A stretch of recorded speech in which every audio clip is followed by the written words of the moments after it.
All right, today we're going to dive into a concept that might just flip the script on everything you thought you knew about achieving your dreams. It's called the law of assumption, and it suggests that the real path isn't about chasing, it's about arriving.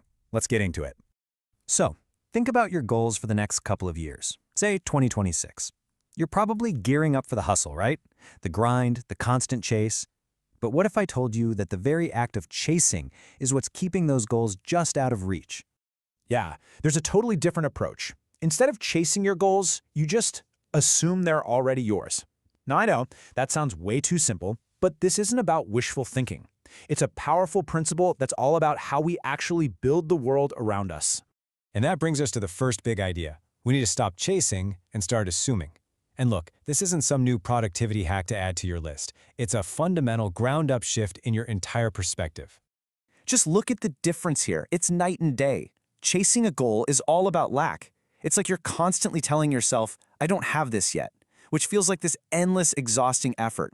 But assuming, that's all about fulfillment. It feels like alignment because you're living in the feeling of already having it right now, in the present, which is the only place you have any real power. So, what's the engine behind this shift from all that effort to this feeling of alignment? Well, that's where the law itself comes in. And the secret? It lies deep inside your own subconscious mind. Okay, so here's the core of it, coming from the work of Neville Goddard. When you truly assume the feeling of your wish being fulfilled, you're basically handing a new blueprint to your subconscious. And here's the wild part. Your subconscious can't really tell the difference between a vividly imagined reality and the one you're physically in. So it just accepts this new feeling as a fact and starts to reshape your world to match it. You're not tricking yourself, you're just directing your own power.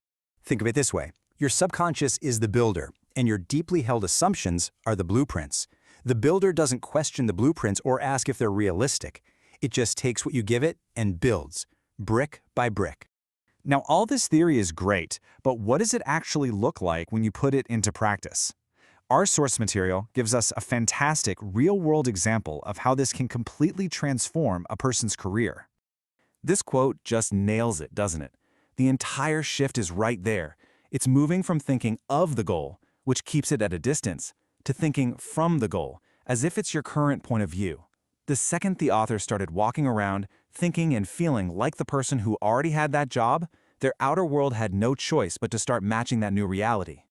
So how'd they do it? It was a really clear four-step process. First, they got crystal clear on what they wanted. No ambiguity. Second, they practiced and lived in the feeling of being that successful person. Third, every thought, every decision was made from that state of accomplishment. And then, step 4, the opportunity just showed up. It wasn't a struggle. It felt like a natural, effortless next step. Okay, that's a great story. But what about you? How can you actually put this to work for your own ambitions? Well, let's turn this theory into a practical guide you can use for your own 2026 goals. It really breaks down into 3 simple but powerful steps. First, get clear. You've got to be specific. Vague goals just lead to vague results. Second, and this is the secret sauce right here, feel it real.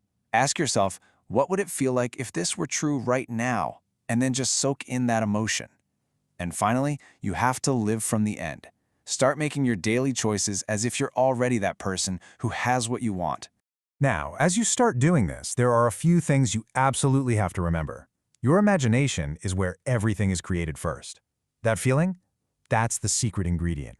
And you have to persist in your assumption, even, and this is the hardest part, even when your 5 senses are telling you it's not working. You have to trust the inner change, because the outer world is just a mirror, and sometimes it takes a little while to catch up. So, when you boil it all down, the message is incredibly simple and empowering. You get to assume your reality. The power isn't out there somewhere. It's right inside of you, and it always has been. And this is a really profound way to think about it. You're not trying to create something out of nothing. You're simply selecting a version of reality that already exists as a potential within your imagination. Your job isn't to be a builder, it's to be a chooser. You choose by feeling what you want to experience. So it all comes back to you, right here and right now. The real question isn't what you're going to chase tomorrow. It's about what you're going to decide is true today.